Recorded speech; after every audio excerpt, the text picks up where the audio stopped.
안녕하십니까. 공장장 권한대행 양지열입니다. 오늘은 국정조사 특위 마지막 청문회고 내일은 헌법재판소 3차 변론기일, 모레는 최순실, 정호성 등에 대한 형사재판이 잇따라 열립니다. 저는 생각이 짧은 변호사입니다. 그래서인지 이곳에 등장하는 인물들의 생각을, 그들을 변호하는 사람들의 생각을 이해하기가 어렵습니다. 오늘 청문회에는 우병우 전 민정수석을 비롯한 주요 증인들이 나오지 않겠다고 합니다. 그 사이 상황이 많이 바뀌었죠. 우 전 수석에 대해서는 국립대학 총장, 경찰 인사청탁과 관련한 진술과 증거들이 나왔습니다. 조윤선 문화체육부 장관은 블랙리스트를 모른다고 하고 있는데, 전임 김용덕 장관이나 김성률 전 청와대 교육문화수석이 어제 피의자로 수사를 받았습니다. 최경희 전 이화여대 총장은 최순실과 수십 차례 전화통화를 한 사실이 드러났고, 김명숙 전 학장의 지시로 정유라 씨 학점을 올려준 유철균 교수는 이미 구속됐습니다. 오늘이라도 청문회에 나와서 진실을 얘기한다면 위증죄라도 받을 수 있는데 왜 안 나온다는 걸까요? 오늘은 세월호 참상이 일어난 지 1000일째 되는 날입니다. 헌법재판소는 내일까지 세월호 사고 7시간의 행적을 밝히라고 했죠. 원래는 5일에 낸다고 했는데 대통령은 기억이 잘 나지 않는다면서 제출을 미뤘습니다.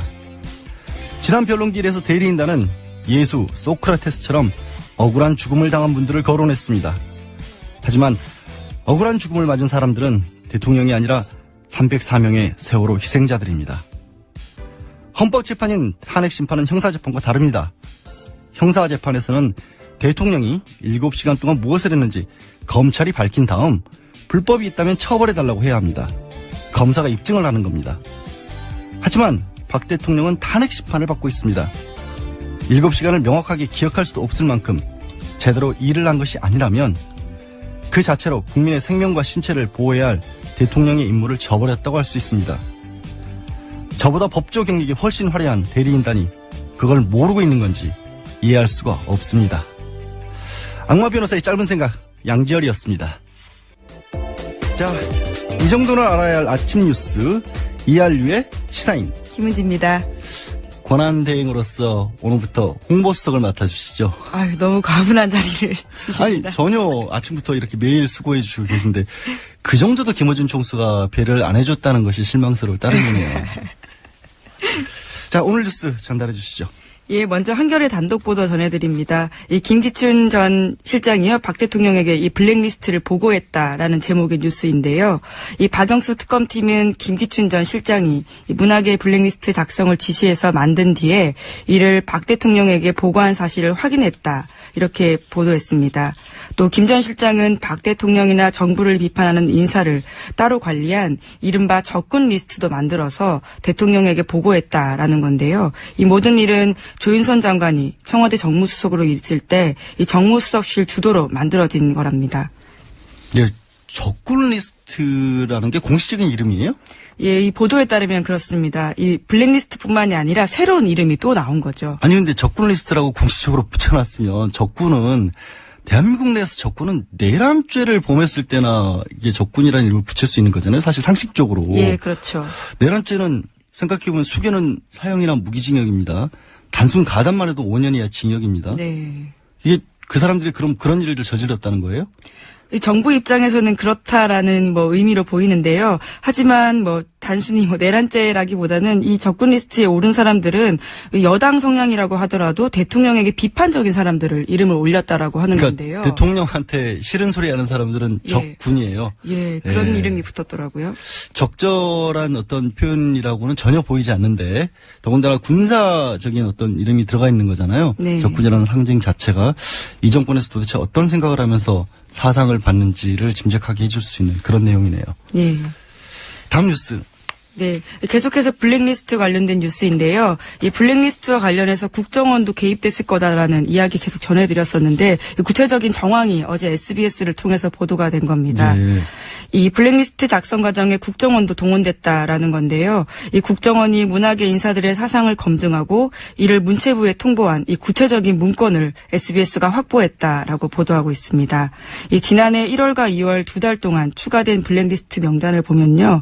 이 정부 지원 문화 사업에서 배제해야 될 문학의 인사들과 그 이유가 적혀 있는데 그 바로 옆에 보면 K, 그리고 B라는 알파벳이 있다라는 겁니다. K하고 B. 예. K는 예, 국정원? 예상하시다시피 국정원의 네. K로 보이고요. 그리고 B는 이 청와대로 보인다라고 하는 건데요. 이 블랙리스트에서 이 특정인들을 사찰해서 누군가는 되고 안 되고에 대한 판단을 국정원이 정보를 줬고 또 청와대가 지시했다라는 겁니다. 그 되고 안 된다라고 하는 게 결국에는 여태까지 진행했던 사업들 같은 것을 그대로 유지할 것이냐, 예. 아니면 정부 지원금을 받지 않을 정도로, 않으면 안 될 정도로 사실 문화계 같은 경우에는 뭐 경제적으로 그렇게 여유로운 분들이 아니잖아요. 예. 계속해서 추진해오던 사람들이 없애버리면 예산을, 그야말로 이분들에게는 생존권의 문제가 될 수도 있는 건데 그거를 그렇게 분류를 했다는 거고, 근데 왜 국정원이 거기를 개입했다는 거예요?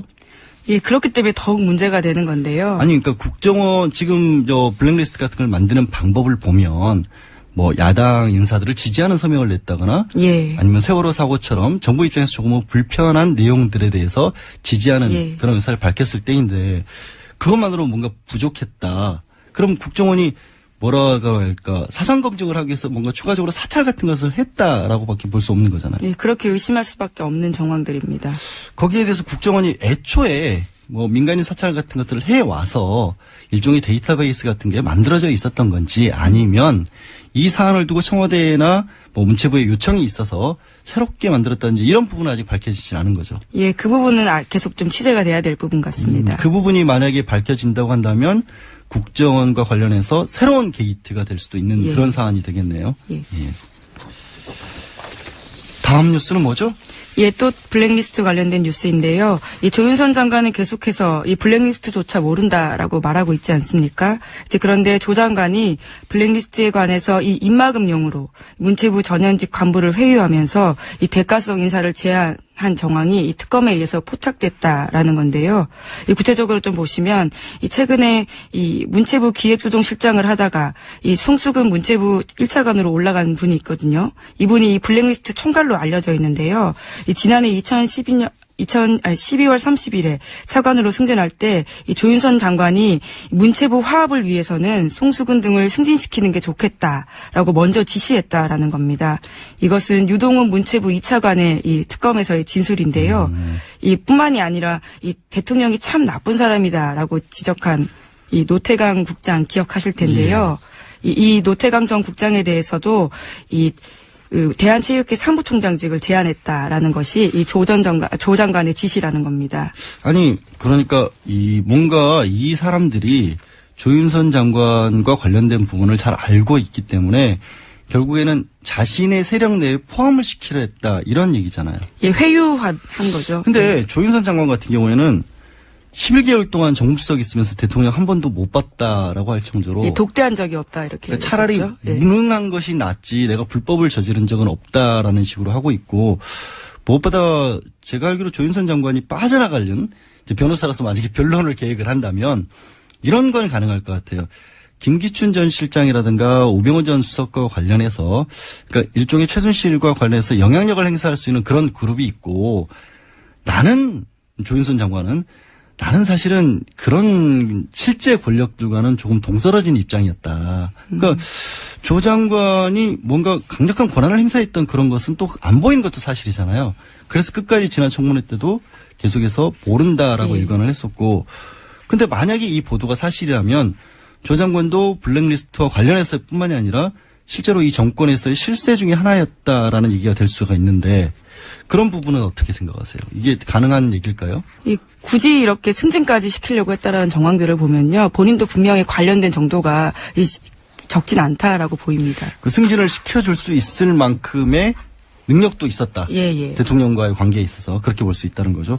생각해보면 조 장관이 그렇게 뭐 여가부 장관이라든가 또 경선 떨어진 다음에 바로 장관으로 되고 이런 걸 보면 그냥 아무 힘도 없었다라고 보기는 무리인 것도 사실이긴 합니다. 예. 이 보도가 그런 부분에서는 주목할 만한 것 같고요. 다음 뉴스는요. 예, 이번에는 이 조은동 전 수석과 관련된 부분인데요. 조은동 전 수석이 김영재 의원에 대해서 이 대통령의 성형과 관계가 있다라고 직접 말한 사실이 확인됐다라는 대통령의 보도입니다. 성형? 예. 지금까지 계속해서 이 김영재 의원은 본인이 성령한 적 없다라고 부인해 왔거든요. 그렇죠. 이 청문회에서도 그렇게 이야기를 했었고요. 이제 그런데 그와 관련되어 있는 사실을 알고 있는 조원동 전 수석이 지난해 11월 달에 이 컨설팅 업체 대표 이현주 씨와 통화해서 이렇게 이야기를 했다라는 건데요.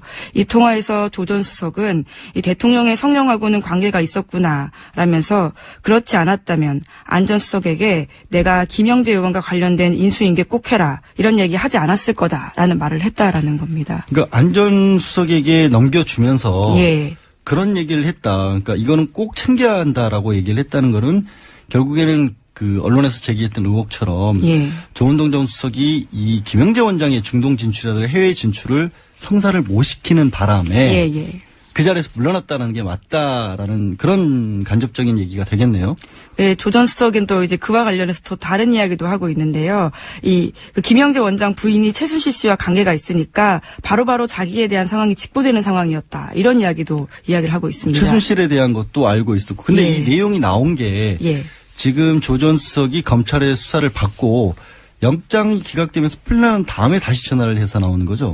예, 이현주 대표라고요. 이 이현주 대표 같은 경우에는 이 김영재 의원 중동 진출에 관련해서 부적절하다고 의견을 냈던 사람이거든요. 근데 그 부적절하다고 의견을 냈던 것 때문에 또 이현주 대표도 굉장히 고초를 겪었다고 알려졌죠. 예, 그렇습니다. 이 가족이 운영하는 회사에 대해서요, 국세청이 아주 강하게 세무조사를 했고요. 또 국정원까지 동원돼서 이 집안을 굉장히 샅샅이 뒤졌다라는 겁니다. 조원동 전 수석도 국정원에 의해서 일종의 사찰 같은 것을 받았다는 의혹을 제기한 바 있는데 그런 얘기도 좀 나왔나요, 이번에도? 예, 그 부분은 이번 언론 보도에서는 없었는데요. 예, 그 부분은 제가 좀 더 확인을 해서 말씀드리겠습니다. 네, 알겠습니다. 또 다음 뉴스는 어떤 게 있죠? 예, 대통령 대포폰 의혹 관련해서도 계속 이야기가 나왔던 부분인데요. 조금 더 구체적인 정황이 나온 겁니다. 이 대통령이 정호성 전 비서관의 대포폰으로 전화를 건 사실이 확인됐다라는 한겨레 보도인데요. 예. 대통령이 직접 걸었다는 거예요? 예, 이 통화 목록에 있었다라는 건데요. 이 정호성 전 비서관의 대포폰에 목록이 있다라는 건데 이제 그것만 보더라도 통화를 했다라는 걸 알고 번호를 서로 알았다라는 건데요. 이 정호성 전 비서관의 대포폰에 보면 P, S 이런 이니셜로 표시된 전화번호가 있다라는 겁니다. 그러니까 피해서 걸려오면 대통령 전화번호라고 하고 전화가 직접 온 거라고 하고 받았다는 건데 예. 대통령도 대포폰이란 것까지 알고 전화를 했을까요? 모르지 않았을 것 같습니다. 모르지 않았을 것 같아요. 예. 이게 지금 왜 김 기자가 모르지 않았을 것 같다라고 얘기를 하냐면 사실 이 비서관급 정도가 되면 보안 전화가 다 지급되잖아요. 공식적인 전화는 있고 개인적으로 사용하는 전화는 따로 있고 개인적인 전화가 있다는 것 자체가 이상한 일인데 그 전화를 대통령이 직접 알고 있으면서 전화를 했다라는 게 이 사안에서는 되게 황당한 얘기인데 이게 대포폰이라는 게 무슨 범죄 집단에서나 쓰는 거지 않습니까? 그렇죠. 근데 대통령이 그러면 또 한 가지 궁금해지는 게 직접 이 스마트폰이나 아니면 이런 걸 이용해서 눌렀을지 아니면 누군가를 시켰을까요? 본인이 직접 했을 것 같습니다. 왜냐하면 이 핸드폰에 보면요. 정호성 전 비서관의 대포폰은 아주 소수의 사람들과만 통화를 하고 있는데요. 최순실 씨, 대통령, 그리고 윤전추 행정관, 그리고 이영선 행정관 이 정도이거든요. 이제 그렇기 때문에 그 번호를 아는 사람이 아주 많지 않지 않았을까 싶습니다. 그러면 대통령이 쓴 전화는 정상적인 그러니까 박근혜 이름으로 개통이 된 전화일까요? 아니면 그것도 대포폰이었을까요? 네, 그것도 수사에서 밝혀야 될 내용이겠지만요. 정상적인 폰으로 대포폰이라 통화하긴 쉽지 않았을 것 같다라는 생각이 들긴 합니다. 그러니까 일국의 대통령이 대포폰을 사용했을지도 모른다는 의혹이 제기가 된 거죠. 예, 그렇죠. 답답하네요. 예, 다음 뉴스 전해주시죠. 예, 주말에 이 SBS 그것이 알고 싶다가 많은 화제가 됐었는데요. 이 지난 7일 방송에서 SBS 그것이 알고 싶다는 이 경찰청 치안감이 청와대에 근무할 당시에 이 작성했던 수첩 내용 중 일부를 입수해서 공개했습니다. 이 경찰관의 인사청탁이 오고 간 것으로 의심되는 내용이 담기기도 했고요. 또 이 경찰의 인사가 청와대와 경찰 수뇌부가 개입했을 개연성도 제기가 됩니다. 게다가요, 이 수첩에는 최순실이라는 이름이 쓰여 쓰여 최순실. 있거든요. 예. 예. 뿐만 아니라 이 정윤의 이름도 쓰여 있는데요. 이 시점이 굉장히 의미심장합니다. 이 최순실 게이트가 지난해 9월에 터지지 않았습니까? 네, 그렇죠. 그러면서 전 국민이 최순실이라는 이름을 알게 된 건데요. 그것보다 훨씬 전에 이름이 쓰여 있었다라는 겁니다. 이제 그렇기 때문에 청와대 경호실 같은 경우에는 최순실 씨의 이 존재를 앞서서 알고 있었던 게 아니냐라는 의혹이 나오는 거죠. 그 시점이 정확히 언제쯤이었다고 하시죠? 다시. 예, 이 수첩에 정확하게 위에 이 메모가 쓰여 있고 시기가 쓰여 있는 건 아니지만요. 이 기획국장이 청와대에 근무했던 때 쓰였던 거기 때문에요. 이 시점은 2014년 2월부터 2015년 12월 사이입니다. 근데 2014년 지금 정윤회 씨 같은 경우에는 본인은 2011년 이후에는 전혀 관여한 바가 없었다. 네. 대통령과 관련된 업무에 대해서 손을 뗐다라고 했는데 왜 정윤회 씨 이름이 여기가 개입이 돼 있죠? 이것도 되게 이상한 것 같고 무엇보다 근데 우병우 전 민정수석의 이름이 직접 올라 있는 건 아니죠. 예, 그렇습니다. 다만 이제 추론해 볼 수 있는 거는 그래도 경찰을 비롯해서 고위직의 인사는 모두 민정수석에서 담당한다라고 사실상 봐야 하기 때문에 우 전 수석도 이러한 사정을 어느 정도는 알 수 있어야 않았을까라는 생각을 해볼 수 있는 거고 사실 이게 인사청탁이 있었다는 거 더군다나 청와대를 통해서 청와대 경찰을 통해서 있었다는 거는 마치 우리가 정유라 씨가 네. 이번 탄핵 정부에서 굉장히 참 많은 국민들을 화나게 했잖아요. 우리 열심히 일하는 경찰분들이 얼마나 많은데 결국에는 주요 인사는 이런 식으로 청탁을 통해서 이루어진 거냐라는 생각을 또 할 수밖에 없는 그런 네. 문건이 또 나온 거잖아요. 여기에 대해서 경찰 내부에서는 혹시 반응이 있나요, 지금? 뭐 내부에서는 뭐 이렇게 알던 게 터졌다라는 이야기도 나왔다고는 하는데요. 우선 경찰청의 공식 입장은 이 필요하면 감찰에 착수하겠다이긴 합니다. 그 굉장히 원칙적인 얘기일 뿐이고 예. 필요하면. 근데 한편으로 반대로는 내부에서 알던 게 터졌다라는 얘기는 그런 문제점들을 알고 있는 사람들이 굉장히 많았다라는 네. 건데 이미 그런 부분들이 사회에서 없어져야 할 부분들이 가장 많았던 거고 법과 원칙을 강조하셨던 정권에서 이런 일이 계속되고 있었지 않았느냐라는 점에서 또 한 번 충격을 주는 그런 뉴스 같습니다. 또 뭐가 있습니까? 예, 이 JTBC 이규현의 스포트라이트에서는요, 이 유경재단 사태를 다뤘습니다. 여기에 정윤회 씨와 최순실 씨가 개입됐다라는 증언을 보도한 건데요. 2007년 유경재단 폭력 사태 현장 영상과 사진도 공개했습니다. 이제 이때를 보시면요, 그 관련된 당시의 폭력 사건에 연루되었었던 직접적으로 당사자였던 이 제보자가 자신의 얼굴까지 드러내면서 직접 증언을 한 건데요. 얼굴을 왜 무서운 얘기일 텐데 증언을 한다는 건. 예, 그렇죠. 그러니까 그런데 이렇게 이야기를 했다고 합니다. 본인이 얼굴을 드러내지 않으면 자기에게도 어떤 일이 생길지 모르기 때문에 오히려 신원을 공개하고 싶다. 오히려 공개적으로 나와서 예. 자신을 지키는 것이 맞다. 예, 예. 그렇게 이야기를 했다는 건데요. 그분의 진술은 굉장히 좀 충격적입니다. 2007년 유경재단 사태 때 이 폭력배들과 함께 한센인을 개입했다라고 했고요. 네. 그 한센인 개입에는 그 임두성 전 의원도 개입돼 있다라고 하는 겁니다. 임두성 전 의원 같은 경우에는 2008년에 이 한나라당 당시 이 비례대표 2번으로 올랐던 인물이거든요. 비례대표가 됐다는 것은 뭔가 특별한 공적을 쌓았기 때문에 인정을 받았다는데 그게 결국에는 유경재단에 개입해서 문제를 해결해 줬기 때문이다라는 그런 얘기가 될 수 있다는 거예요. 예, 시점상 거의 바로이기 때문에요. 이제 그렇게 보일 수밖에 없는 면이 있고요. 또 거기다가 당시에 유경재단 직원들이 이 사태 때 왔던 사람들을 보면 이 정윤회 씨도 있었고 또 이 돌아가신 이춘상 보좌관도 있었다. 뭐 이런 식의 이야기를 해서요. 그러니까 원래는 문고리 4인방이었고 예. 이제 선거 과정에서 불의의 교통사고로 돌아가셨고 예, 예. 그것 때문에 당시 이제 박근혜 그 후보였죠. 예. 문상을 가서 굉장히 아픈 표정을 지었던 기억이 나는데 그 이춘상 전 고비서관이 그 현장에 있었다라는 겁니까? 아, 예, 제가 좀 헷갈려서 말씀드렸는데요. 정윤회 씨가 그 자리에 있었고 이춘상 씨가 보좌관도 있었고. 개입되어 있다라는 것이 개입되어 이 사람의 증언입니다. 정윤회 씨는 아예 현장에 있었다는 거예요. 예, 그 사람 증언에 따르면 그렇습니다. 경찰들은 뭘 하고 있었던 겁니까 그때 당시? 뭐 이 영상을 좀 보시면 아실 텐데요. 이게 수수방관하는 모습처럼 보이는 게 사실입니다. 출동을 해서 있었으나 예. 적극적으로 개입하지는 않고 예. 그냥 보고 있었다. 예. 아시겠지만 이제 유경재단 사태 때문에 박근혜 대통령은 이제 친 남매죠. 박지원 씨나 박근영 씨와도 굉장히 사이가 틀어졌고 박근영 씨가 지금 생활보조비를 지원받아야 할 정도로 생활이 어려워진 것도 이 유경재단 사태를 해결하기 위한 재판 비용이 다 썼기 때문이라는 얘기가 있지 않습니까? 예.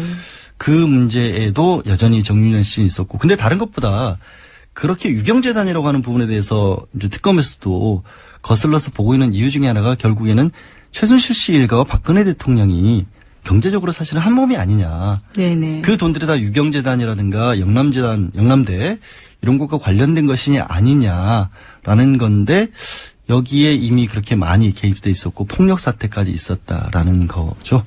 네, 그렇습니다. 다음 뉴스는 뭡니까? 예, 죄송합니다. 예. 천천히 보세요. 예, 가습기 사건 관련돼서요. 아, 지난 예. 7일에 있었던 사건인데요. 이 옥시 대표와 관련해서는 징역 7년이 있었고요. 하지만 이 외국인 존리 같은 경우에는 무죄가 났거든요. 그래서 그것 때문에 많은 사람들의 공분을 샀던 그러게요. 사건입니다. 그 재판정에도 사실 예. 피해자분들이 출석을 했고 저도 보면 가슴 아픈 게 어린 아이들이 이 호흡기를 달고 있었던 모습들도 수차례 뉴스에서 보지 않았습니까? 예, 예. 결국 판결이 날 때도 그 판결을 들을 때까지 계속 잊지도 못하고 밖으로 나오셨다라는 그런 뉴스를 읽었는데 그 결과를 계속해서 좀 말씀을 해 주시죠. 예, 원래는 사기 혐의까지 적용이 돼서요. 이 검찰 같은 경우에는 이 신현우 옥시 전 대표에게 구형 20년을 이야기했었습니다. 하지만 사기 혐의가 인정되지 않아서요. 이 부분은 무죄가 났기 때문에 이 징역 7년밖에 되지 않았고요. 그리고 이 존리 전 옥시 대표 같은 경우에는 외국인인데다가 이 수사 자체가 워낙 늦게 시작되다 보니까요. 이 증거를 많이 모으지 못해서 이 무죄 판결을 받았습니다. 이게 결국에는 7년밖에 나올 수밖에 없었던 이유가 사람을 그렇게 많은 사람을 죽게 만들었지만 현재 법상으로는 그러니까 일부러 죽인 것까지가 아닌 한 엄상과실치사밖에 적용을 못하니까 엄상과실치사는 5년 이하거든요. 예. 5년 이하에 가중을 해도 7년 정도밖에 안 되는 그런 상황이고 그래서 검찰이 다소 무리했지만 이 사기라는 것을 적용을 해서 어린이들에게도 안전하다라는 광고를 한 것 때문에 샀고 그래서 결국 한 50억 넘는 부당한 이익을 얻었다라는 건데 예. 그 부분이 결국은 인정을 못 받은 바람에 최고형이 7년밖에 안 나온 거 아니겠습니까? 예, 그렇습니다. 근데 이 부분은 정말 문제가 많은 게 이 엄상과실이라고 하는 거는 그냥 교통사고 정도를 예상해서 만든 법률이거든요. 근데 기업을 운영하는 사람들이 생명이 위험을 가져다 줄지도 모른다라는 독극물에 가까운 어떤 성분들을 주의해서 다루지 않고 집어넣는데 그것 때문에 얼마나 많은 사람들이 목숨을 잃었는지조차도 명확하게 파악이 안 되고 있는데 적용할 수 있는 법이 이거밖에 없다라는 게 정말 이 사건의 문제점인 거고 이 부분은 솔직히 변호사인 저로서도 이제 법조인의 한 사람으로서 굉장히 국민들한테 소송할 죄송스러울 정도이고요. 이 부분은 좀 어떻게 법 자체를 바꿔야 될 필요성을 좀 느끼는 그런 상황이 있네요. 예. 오늘은 시간이 이 정도에서 마무리를 해야 할 것 같고요. 문자가 좀 왔는데 뉴스 공장이 현재도 실시간 검색어 1위에 올라가 있다고 하네요. 예. 공장장이 휴가를 가도 뉴스 공장은 돌아가는데 지장이 전혀 없습니다. 그리고 참 마지막 뉴스를 제가 깜빡했습니다. 오늘이 세월호 1000일이죠. 예, 그렇습니다. 벌써 이 참사 1000일을 맞았는데요. 이 희생자들을 추모하고 이 조속한 인양을 추구한 행사가 전국 곳곳에서 열립니다. 예. 오늘 저녁 7시 반 경기도 안산에서요. 추모 음악회가 열린다고 합니다. 지난 토요일 촛불 집회도 세월호 1000일을 되돌아보는 그런 자리를 마련하고 있었고요. 예, 알겠습니다. 오늘까지 정리를 해주시고요. 참 혹시 지난주에 제가 그 공장장이 휴가를 갈 때 저는 탄핵소추안을 올렸던 거 아시죠? 예, 재밌게 봤습니다. 예. 그날 말씀 못 드린 것 중에 하나가 머리카락이 사실 김 기자는 이제 청취자분들은 자세히 못 보셨겠지만 그냥 흐트러진 머리처럼 보이지만 이게 굉장히 공들인 머리거든요. 그리고 굉장히 비싼 파마라는 의혹이 있어요. 다른 것보다 아침 시간에 그 머리하고 오느라고 방송 준비를 굉장히 못하고 있다라는 의혹이 좀 제기가 되고 있는데 이번 주 중에 그 머리 하는데 돈은 얼마나 들이고 있는지 시간은 얼마나 하고 있는지 혹시 그것 때문에 직무유기가 되고 있지는 않은지 하화영 기자랑 머리 전문 기자 하화영 기자랑 같이 취재를 좀 부탁드리겠습니다. 예. 오늘 말씀 여기까지 듣겠습니다. 예, 고맙습니다. 감사합니다.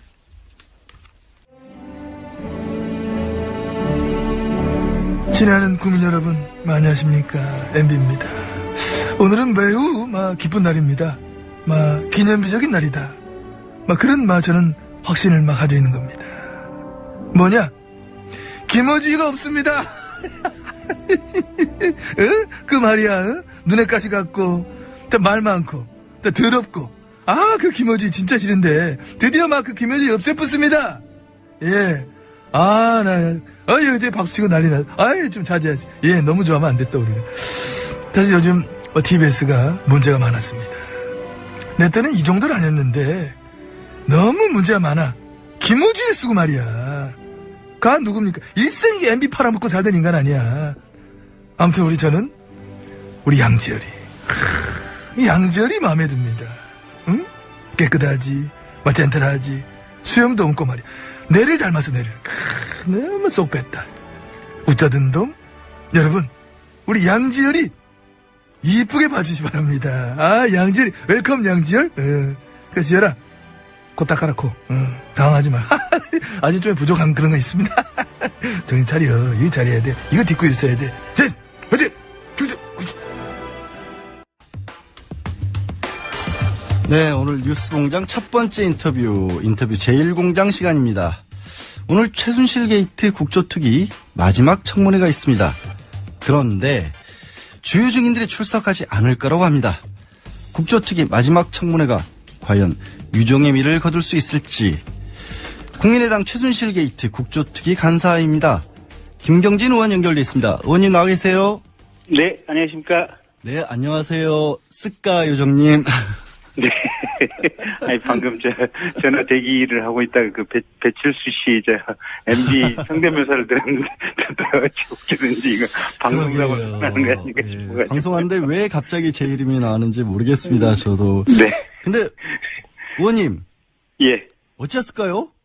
그러니까요. 오늘 마지막 청문회인데 주요 증인들이 안 나온다고 합니다. 누가 안 나온다는 거예요? 거의 지금 20명이 채택이 돼 있는데요. 14명 정도가 안 나올 것 같습니다. 14명, 20명 그러니까, 중에서? 예. 지금, 그러니까 조윤선, 윤전추, 우병우, 최경희, 추명호, 박원호, 김경숙, 어쨌든 핵심 증인들은 대부분 다 지금 불출석 사유서를 제출했고요. 그 다음에 안봉근, 이재만 이런 문고리 이런 분들은 아예 그냥 소환장을 안 받으려고 잠적해버린 상태고요.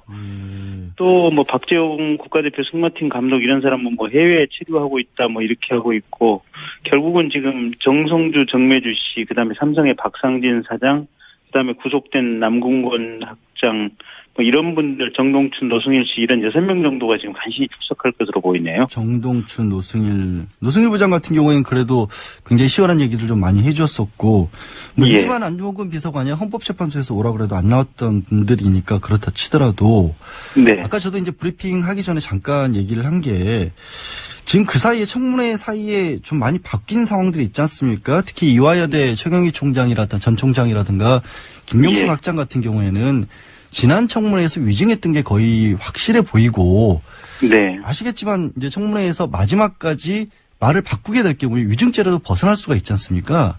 예. 그런데도 이게 안 나오는 이유는 뭘까요? 그러니까 이제 저희 국회에서 이제 그런 분들, 그러니까 이제 조윤선 씨라든지 우병우 씨라든지 최경희 또 학장이라든지 이런 분들에 대해서 이렇게 기회를 준 거는 국민들 앞에서 위증했던 것을 사과하고 진실을 좀 얘기해라. 그러니까요. 그러면서 국민들께 용서를 좀 구해라라고 기회를 한 번 더 드린 건데, 그분들 본인들 스스로가 그냥 그 기회를 발로 차버린 것 같아요. 굉장히 안타깝습니다. 국회에서 위증하면 1년 이상 10년 이하 범죄가 또 추가가 되는 건데 고발하셔야겠네요. 그러면. 예, 대부분 지금 이미 고발이 된 사람들 간에 조윤선 장관 같은 경우는 이제 고발이 이미 이루어진 상태고요. 예. 앞으로 추가적으로 계속해서 지금 고발이 이루어질 것 같습니다. 근데 예. 지금까지는 법원에서 나무 위증죄에 대해서 형량이 좀 낮았던 것 같아요. 그래서 이번을 계기로 해서 법원이나 검찰의 양형 기준을 좀 내부적으로 좀 개정을 해서 예. 위증죄에 대해서는 반드시 실형을 선고하도록, 특히 국민들이 바라보고 있는 또 국민의 대표자로 이루어진 국회 국정조사나 국정감사장에서 위증을 한 경우에는 실형 최소한 2년 이상의 실형을 반드시 선고하도록 이렇게 양형 기준이 좀 개편돼야 될 측면이 분명히 있어 보입니다. 그렇죠. 양형 기준도 그렇고요. 또 이제 정치권에서는 그동안에는 국회의원들이 청문회 끝나고 나면 그걸로 끝이지 뭘 또 고발까지 하느냐라면서 좀 게을리했던 부분도 있다고 정치권에서는 얘기를 하더라고요. 아마도 네. 그런 부분은 김 의원님이 계시나 하는 없으리라고 전 기대해 보고요. 예. 조윤선 장관 얘기를 하셨는데 네. 오늘 저는 조윤선 장관에 대한 어떤 청문회 기대를 좀 많이 했었거든요. 그리고 네. 아마도 김 의원님께서도 이런 부분을 좀 준비를 많이 하셨을 것 같은데 예. 블랙리스트 작성과 관련해서 조 장관은 부인을 하는데 네. 특검에서도 이 블랙리스트 존재 확인을 했고 문체부에서는 심지어 대국민 사과까지 준비를 하려고 했었다. 네. 그런 얘기도 나오는데 그 부분과 예. 관련해서 뭐 준비하신 내용 말씀하실 게 있으시죠? 예, 그래서 이제 지난번 청문회 이후에 보면 특검 조사 상황이 상당히 지금 이렇게 강도 깊게 또 이렇게 굉장히 넓게 지금 조사가 진행 중인 것 같습니다. 그리고 특검도 이게 대표적인 헌법 위반 사례로 봐서 강하게 처벌을 하겠다라는 입장을 피력하고 있고요. 그래서 문체부 내부에서도 상당히 지금 술렁이고 있다고 합니다. 그러니까 이게 너무 많은 이 간부나 직원들이 연루가 돼 있다 보니까 이 정도 상황이 됐으면 빨리 이렇게 국회에서 사실을 인정하고 대국민 사과를 하자. 그러는 것이 문체부 내부적으로 피해를 최소화하는 길이다라는 것이 지금 내부에서 이렇게 의견이 모아지고 있는 것 같은데 오직 조윤선 장관만이 지금 버티고 있는 모양이에요.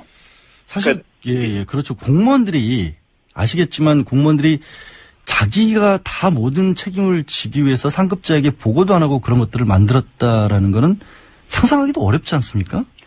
예, 그렇습니다. 사실 이건 누가 봐도 청와대의 지금 박근혜 대통령이나 김기춘 실장이 핵심 주역이고 결국은 이제 실무 총책임자로서는 조윤선 장관, 그다음에 이제 그 밑에 있는 차관이라든지 청와대 이 비서관들, 그다음에 문체부의 국장, 과장 이제 이런 사람들로 이렇게 이루어진 것들이거든요. 근데 결국은 이게 문체부 국장이나 과장 또 실무 사무관 서기관 입장에서 보면 자기들은 위에서 시키는 대로만 했는데 그렇죠. 공무원들은 기소되는 순간 이게 평생 이렇게 봉직했던 것으로 인해서 받는 연금도 못 받게 되고 이제 공무원의 명예는 그냥 다 날아가고 물론 이게 본인들이 부당한 불법적인 지시면 거부를 해야 할 용기를 가지고 공직을 수행하지 못한 그 책임은 있지만 어쨌든 그럼에도 불구하고 이제 공직자라는 한계가 있는데 그런 것을 끝까지 지금 보호해주지 못하겠다, 그걸 제대로 못하겠다고 하는 이 조윤선 장관의 태도는 사실은 납득이 안 가는 부분이죠. 보호를 못해준다기보다 적극적으로 다른 쪽으로 얘기를 했던 그런 의혹도 나오고 있죠. 그러니까 송수근 차관 임명한 게 결국에는 조 장관이 자기를 보호하기 위해서, 그러니까 자기 편으로 만들기 위해서 차관으로 임명을 했다. 그런 얘기까지 나오고 있는데요. 예, 그러니까 특검에서 이제 아마 그런 부분에 대해서 상당히 지금 조사가 됐다고 그러는데요. 이 송 차관 같은 경우는 지금 문체부 기획조정실장을 역임을 했었거든요. 그래서 이게 문체부 내 주요 보직을 역임하다 보니까 이런 블랙리스트에 관련해서는 상당히 많은 내용을 알고 있고 본인 직접 개입이 돼 있다. 그래서 이 사람은 차라리 승진을 시켜서 좀 더 핵심으로 끌어들여야만 증거인멸이라든지 이 사건을 숨기는 데 유리하다라고 보고 이번에 차관으로 승진시켰다라는 얘기가 타당하거든요. 그렇습니다. 예, 그렇게 차관으로 승진시키는 데는 조윤선 장관이 지금 위증죄로 고발돼 있고 여러 가지 이제 이 직권남용죄라든지 제목으로 처벌받을 가능성이 높기 때문에 그런 부분을 좀 피하기 위해서 한 것이 아닌가. 라는 부분이 아마 특검에서 조사를 집중하고 있습니다. 그러니까 지금 조윤선 장관은 사실은 뭐 정무수석 11개월 하면서 대통령하고 독대도 한번 못했다 할 정도로 자신은 뭐 실세는 아니었다 이런 얘기를 하고 있지만 그게 거짓말일 가능성이 더 높다라는 것이고 지금 특검 같은 경우는 김기춘 전 비서실장이나 조윤선 장관 못 부르는 게 아니라 안 부르고 있다라는 입장인데 그래서 이제 나머지 피의자들 뭐 다 밑에서 일했던 사람들에 대한 피해자들 신병 처리한 후에 부르겠다 이런 입장이잖아요. 검찰에 계셨으니까 특검에서 이렇게까지 좀 조심하고 있는 건가요? 아니면 뭔가 확실한 증거나 이런 것을 아직은 못 찾았기 때문에 조금 미루고 있는 건가요? 거의 확실하게 증거는 잡았다고 보여지고요. 거의 확실하게. 예. 이제 이 사람들은 어쨌든 비중이 좀 있으니까 부르는 승부 한 번 불러서 조사하고 곧바로 사법 처리를 해버리려고 그러지 않을까 싶어요. 특히 김기춘 실장 같은 경우 더더욱인다나 완벽하게 금호를 짜놓고. 예. 그래서 밖에서부터 차근차근 이렇게 완벽하게 조여 들어가는 수사 방식이라고 보여지고요. 이제 본인들은 어쨌든 아무것도 모른다, 관련도 없다. 김기춘 실장 심지어는 최순실 존재도 모른다라고 부인을 하고 있는 사람들이니까요. 예, 그러게요. 어차피 그래서 특검 의원님께서 그렇게 말씀하십시오. 네, 특검 나와도 뭐 그런 식으로 이렇게 뻔뻔하게 부인할 거 아니겠습니까? 어차피 부인만 할 거니까 증거 없이는 안 되겠다 이거죠. 예. 혹시 지난번에 이제 우병우 전 수석이 나왔을 때 다른 의원분들과는 달리 이제 녹취록이라는 증거를 준비해서 오셨었잖아요. 네. 굉장히 인상적이었는데 이번에 혹시 오늘 공개는 못하시지만 혹시 준비해 놓으셨던 게 있으셔요? 혹시?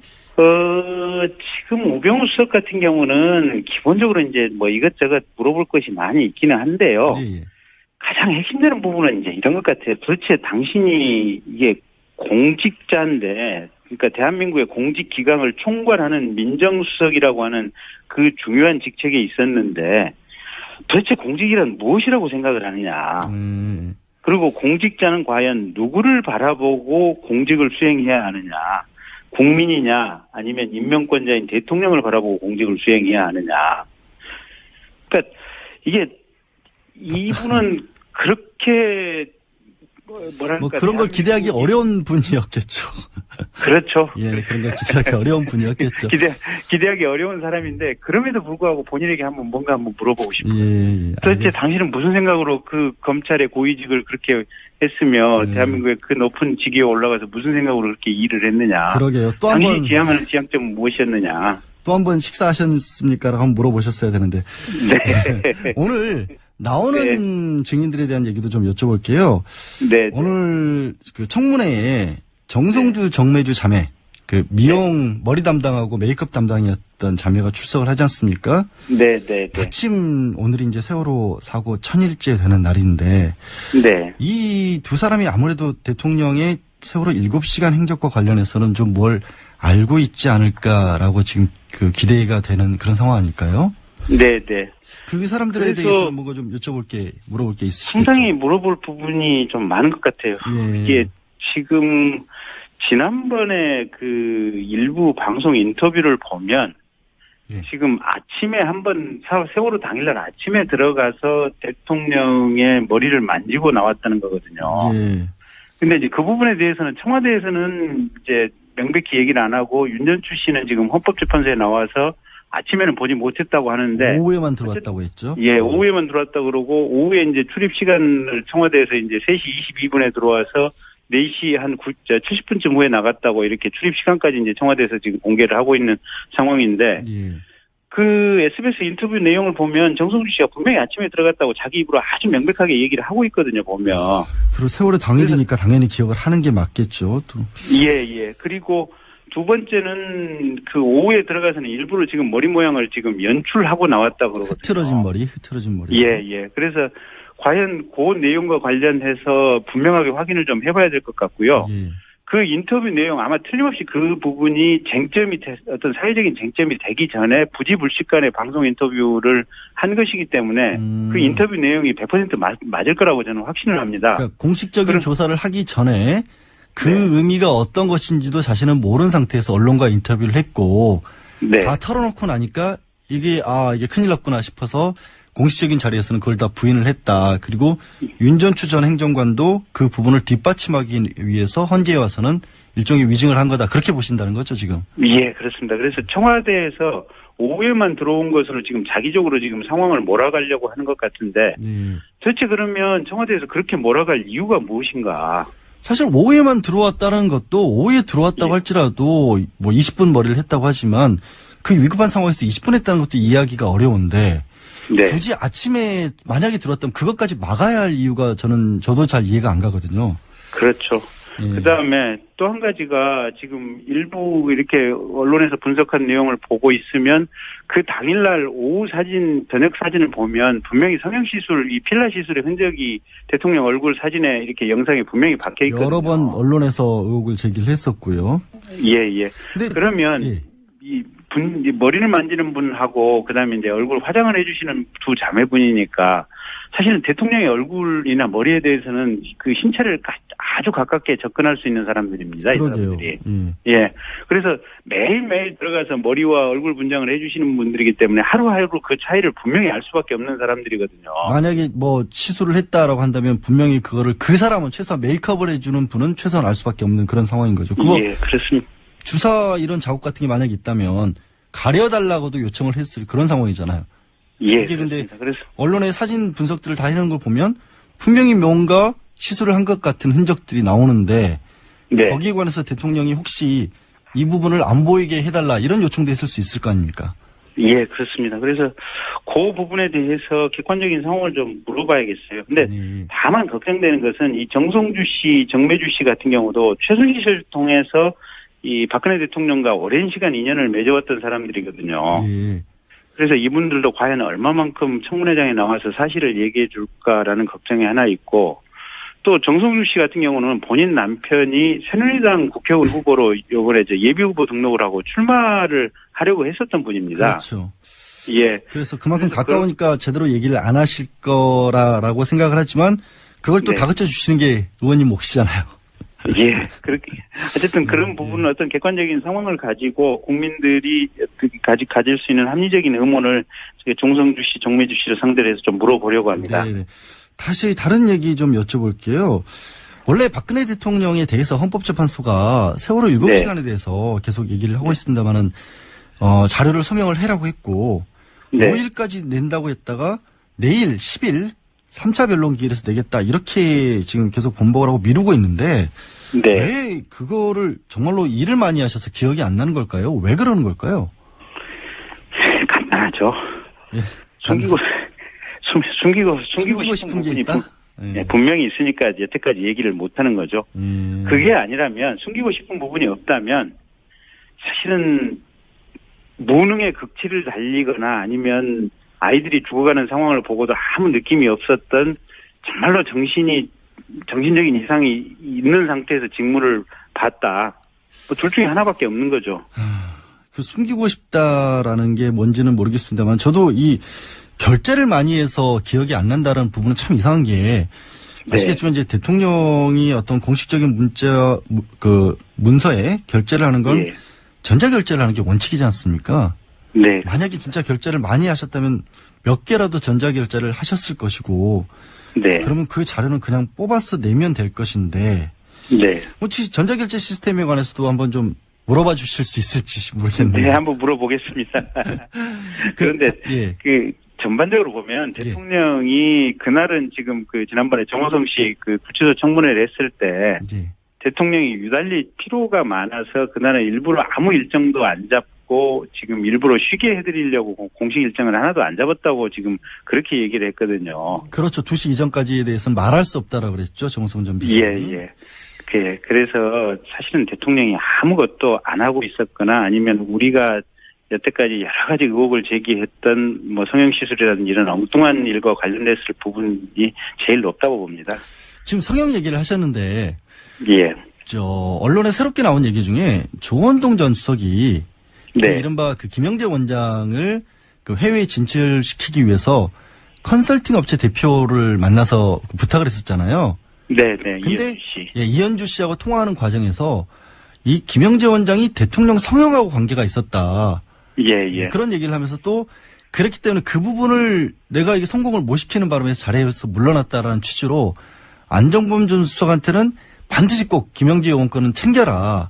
예. 이런 식으로 얘기를 했는데 사실 지난번에 김영재 전 원장 같은 경우에는 대통령 성형에 관해서는 다 부인했잖아요.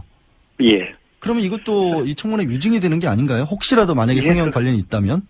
그 부분도 위증이 될 가능성이 매우 높습니다. 그러니까 지금 조원동 수석이 물러가게 된 게 김영재 원장을 제대로 챙기지 못해서 그랬다고 하는 것이 정설이고요. 예.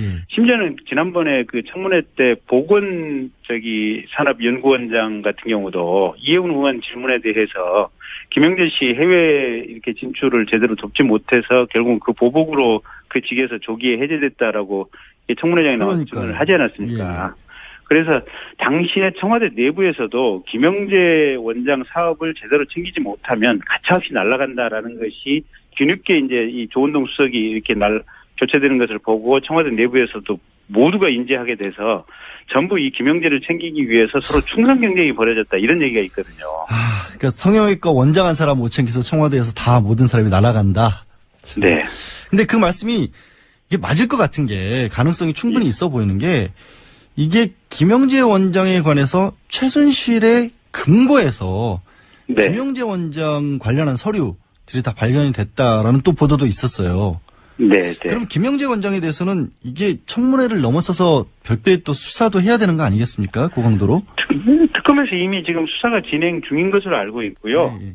그러니까 이제 여러 가지 가능성을 종합해 보면 김영재 원장의 사업이 사실상 김영재 혼자만의 사업이 아니고 사실상 최순실도 같이 이렇게 동업 형식으로 참여한 사업이었을 가능성도 충분히 있다. 예. 그래서 특검에서 아마 그런 부분을 종합해서 수사를 진행 중인 그렇죠. 것으로 알고 있습니다. 그러지 않고는 그런 일이 벌어지기 어렵겠죠. 의원님 말씀 더 듣고 싶은데 오늘 인터뷰는 여기서 마무리 드려야 될 것 같고요. 오늘도 스카 요정으로서의 가치를 충분히 빛내주시기 바랍니다. 고맙습니다.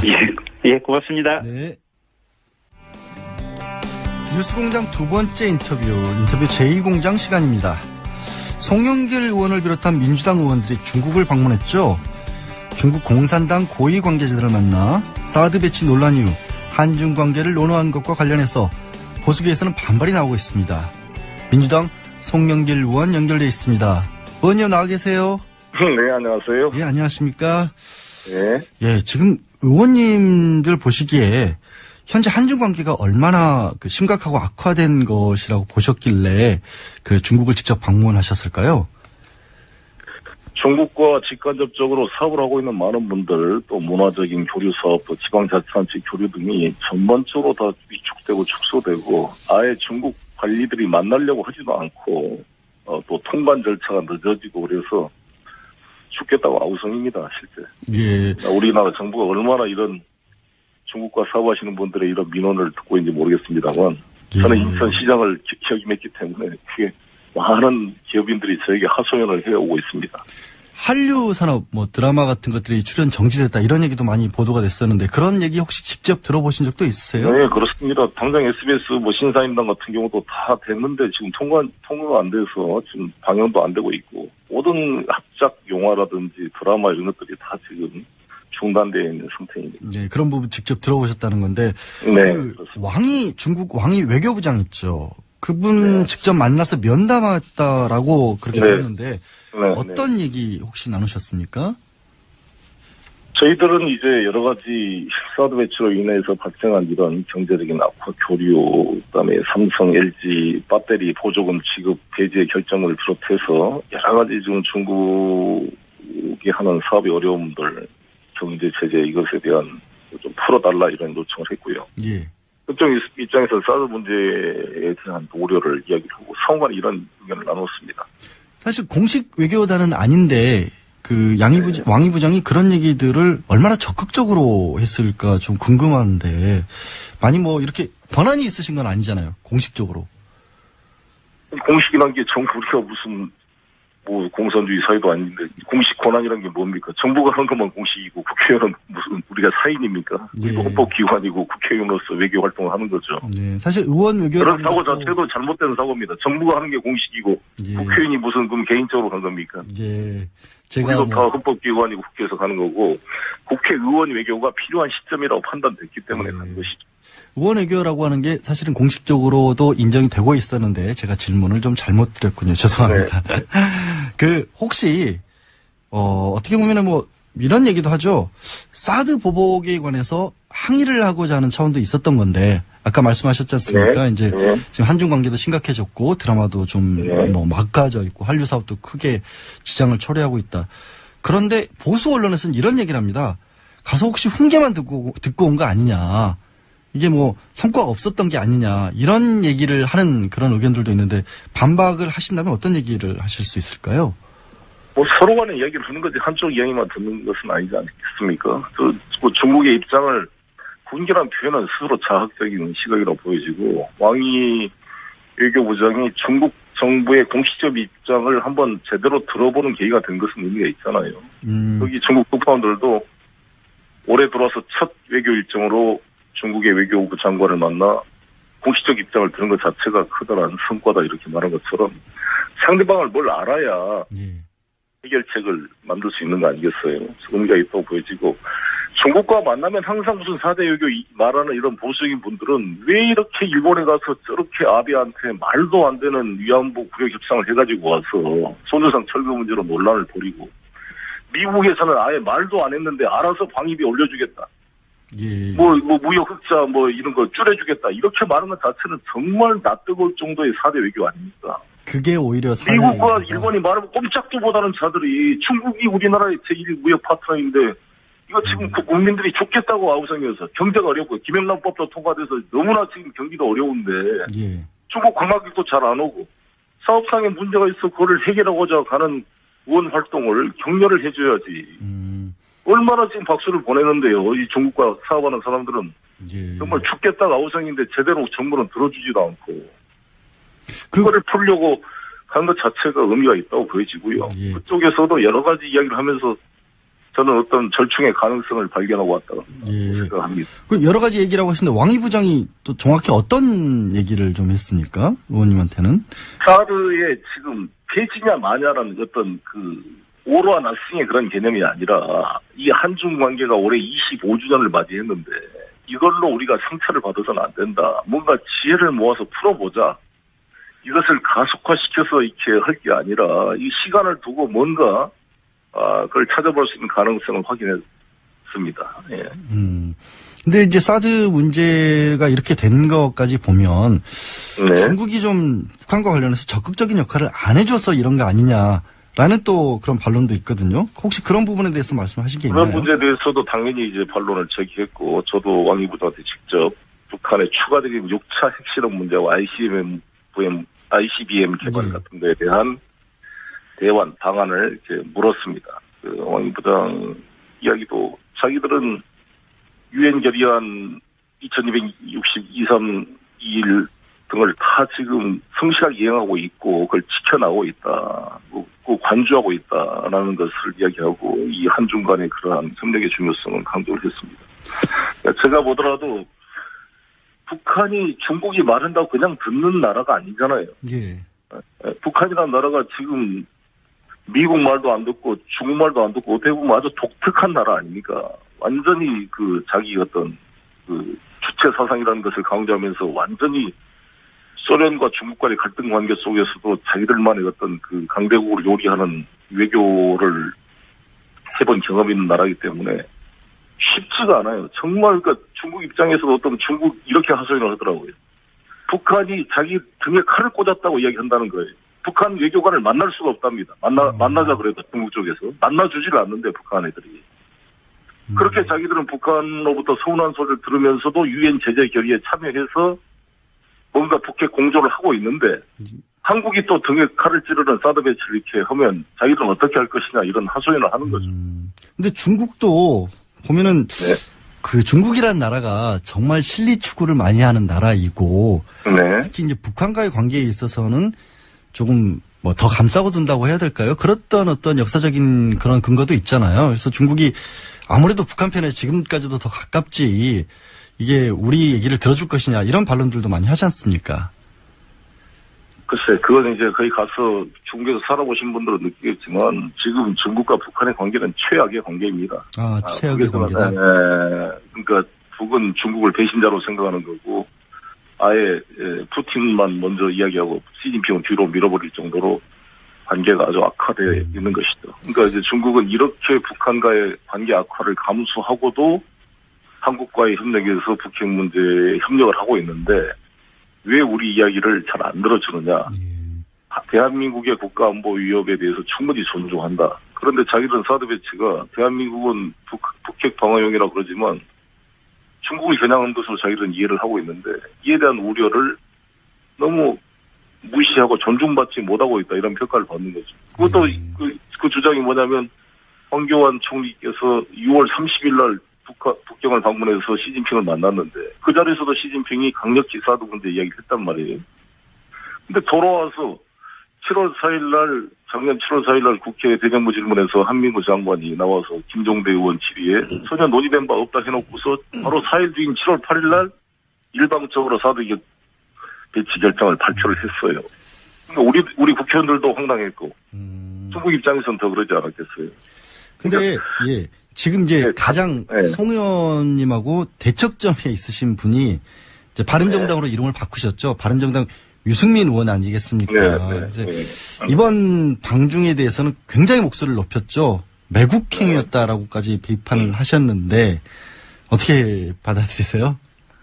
글쎄요, 평소에 하지 않았던 일을 갑자기 발언을 하면 뭔가 다른 의도가 있을 텐데 아마 대선 주자로 좀 자기를 띄우려고 너무 무리한 말씀을 하신 거라고 보는데 그렇게 같은 국회의원 상대 외교를 그렇게 말하는 것은 그게 꼭 70년대 구태 정치 아니겠어요.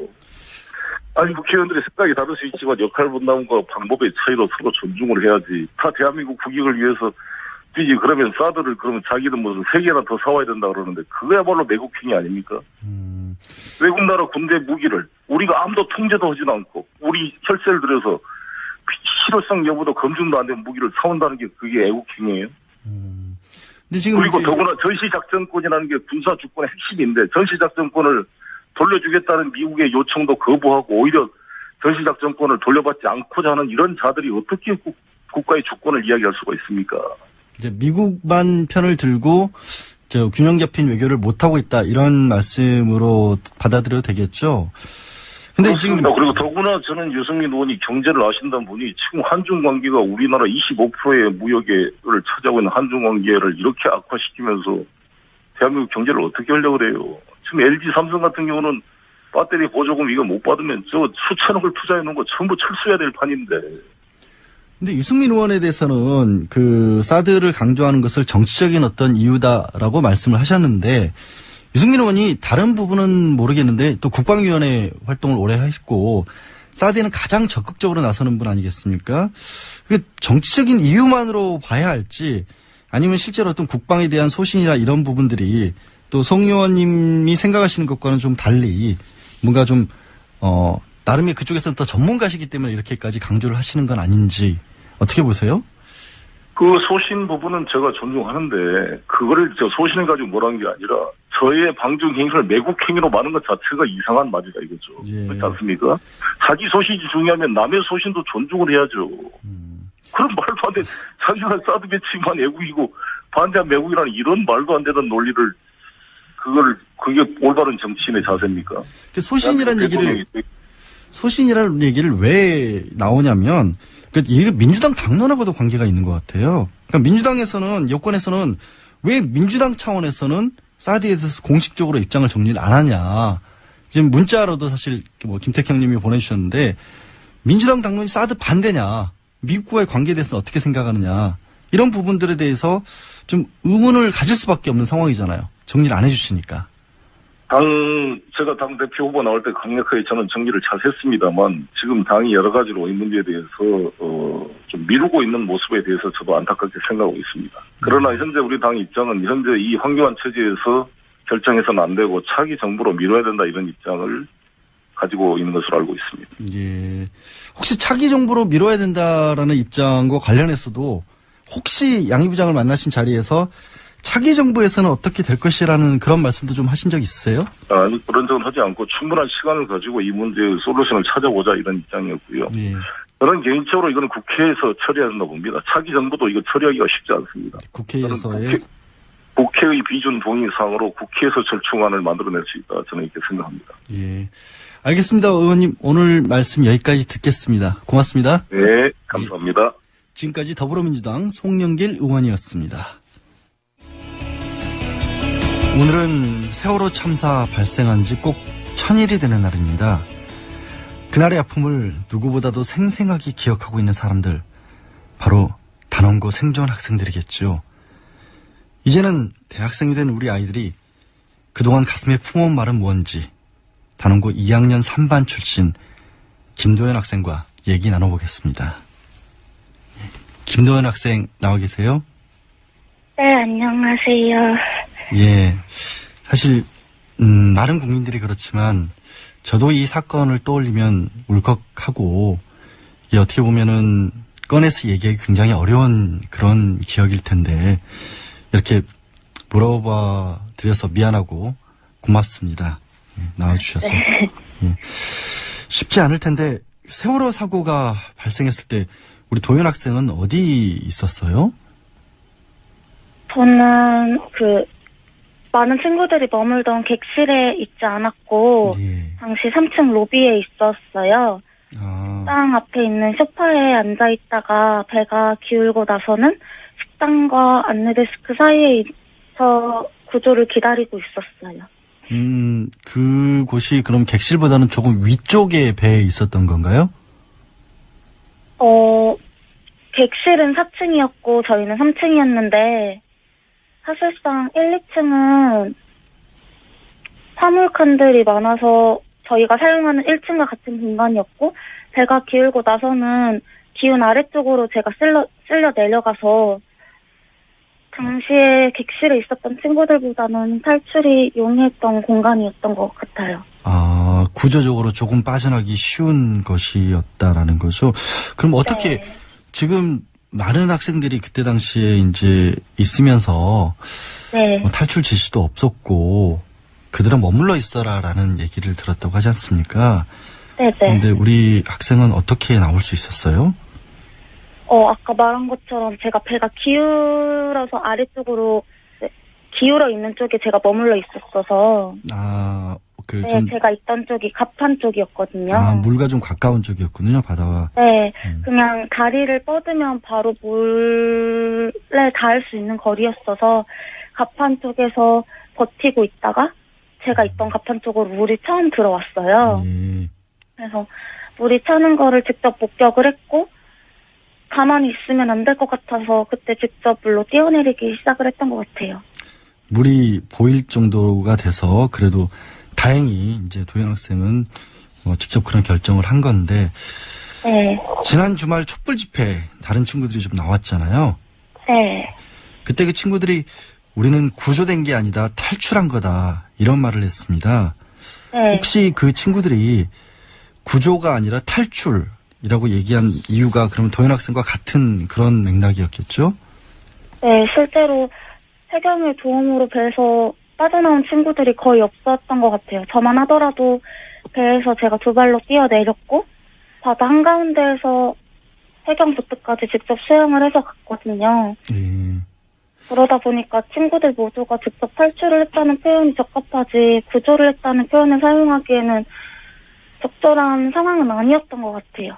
그 도현 학생 같은 경우도 뛰어내렸는데도 구조를 못 네. 받고 많이 떠돌았다라는 말씀이죠? 네. 해경이 저희를 목격했는데도 다가오지는 않았기 때문에 저희가 직접 애들끼리 서로 손잡고 수영해서 갔던 것 같아요.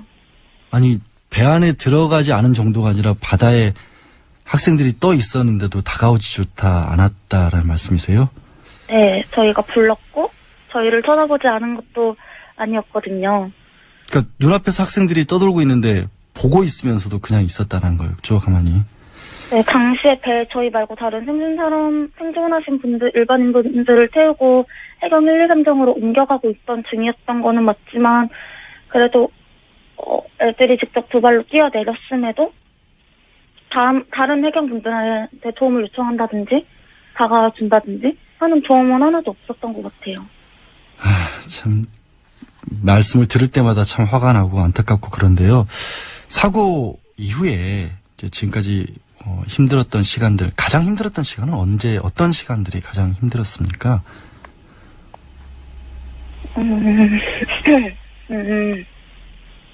되게 많았는데 저는 지금 대학생이잖아요. 네네.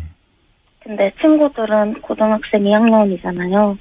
네. 저는 너무 하루가 다르게 자라가는데 친구들은 사진 속 모습 그대로니까 그게 되게 많이 힘들었던 것 같아요.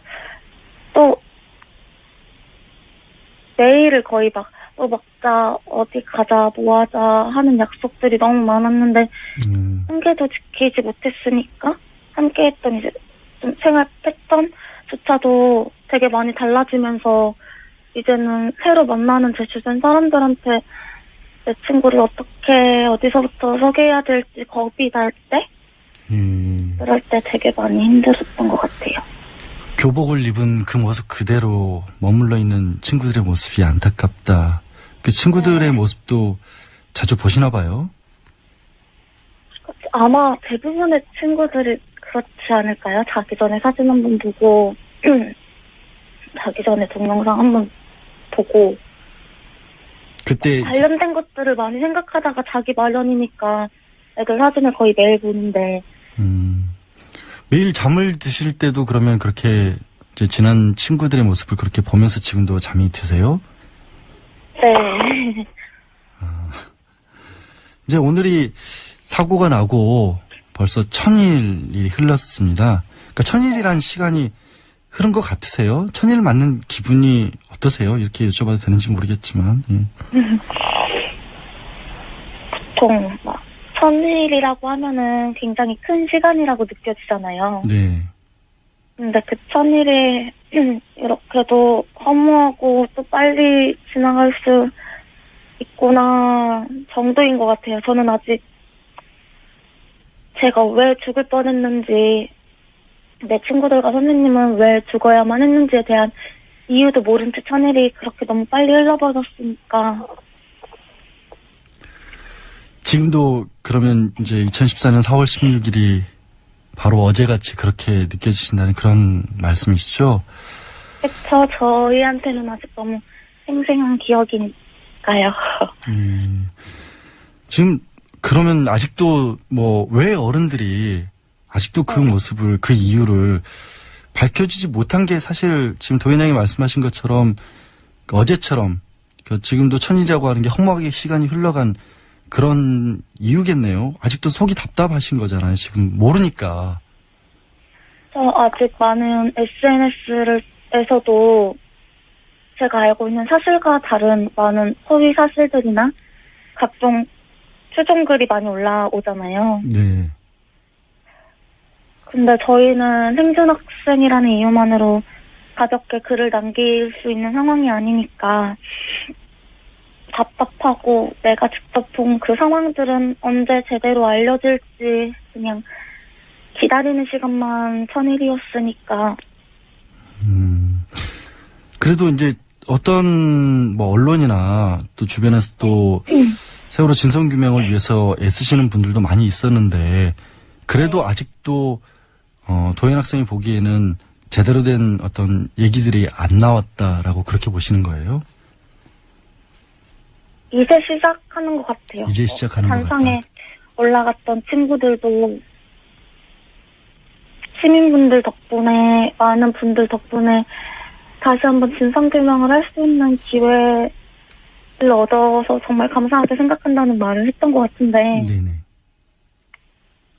이제야 시작이라, 이제야. 네, 이제서야 제가 알고 있고 제가 목격했던 그런 사실들이 알려지기 시작하지 않을까 하는 그런 마음이 있어요. 네.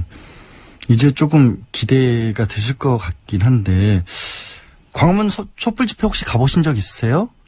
네, 많이 갔어요. 예. 그때 그 세월호 유가족들 행진하면서 또 파란 고래, 세월호 고래도 나왔지 않습니까? 네. 그 모습 보면서 어떤 생각이 드셨어요? 저는 원래 고등학교 2학년 때 생존자로서 집회에 참여할 때보다 일반 대학생으로 촛불 집회에 참여했을 때가 훨씬 저한테는 값졌거든요. 근데 그런 상황에서 세월호 이야기를 일반 대학생으로서 전해드니까 되게 많은 여러 감정이 들었던 것 같은데, 일단은 세월호 고래가 광화문에서 말고도 다양한 카카오톡 같은 어플리케이션에서도 사용할 수 있게 등장이 되어 있어서 제가 생각한 것보다는, 제가 걱정했던 것보다는 굉장히 많은 사람들이 저희의 사고를 기억해주고 있구나 하는 감사한 마음도 너무 많이 들었고, 제가 겪은 세월호라는 사건에 대해서 또 한 번 실감하기도 했고, 뭔가 정말 이제 정말 뭔가 함께 할 수 있는 듯한 느낌? 다른 분들과 친구들 죽음에 대해서 함께 진상규명을 할 수 있는 시간이 시작된 것 같아서, 네, 되게 많은 생각이 들었던 것 같아요.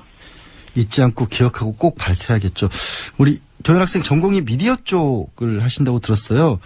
네. 세월호와 관해서 언론 보도에 대해서는 어떤 부분이 좀 제일 안타까웠나요?